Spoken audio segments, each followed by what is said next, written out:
And look, folks are already calling in. So let's turn to our phone lines. Danny down in Chilton County giving us a call. Danny, we appreciate you calling in. If you will, go right ahead with your question. Yes, ma'am. I know I had got hurt on the job, and they had put one screw in my neck. They put it in caulk.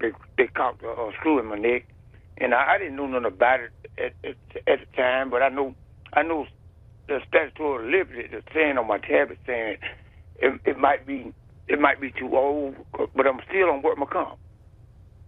Okay. So Danny, tell us your question.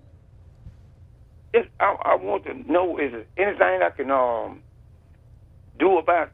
Is it too late, or I done ran out of time, or to have something done about it? Danny, that's such a great question. Devin, why don't you talk to us about the statute of limitations as it applies to medical malpractice? That's a great place to start. That's where we start with every call that we get to my office as when did it happen?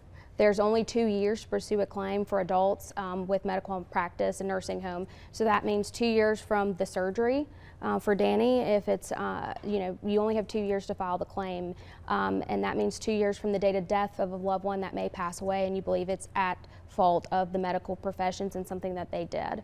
And that's a very tight window, because when you have to evaluate a case, we have to have your complete medical records. And then I have to hire experts to review your medical records after my office processes your medical records. And so that's a process that we are actually seeing an increase in the time that it takes to get medical records. It can take upwards of 90 days now for them just to confirm that they've received our request and that they're processing it. That doesn't actually mean that they've sent me anything at that point.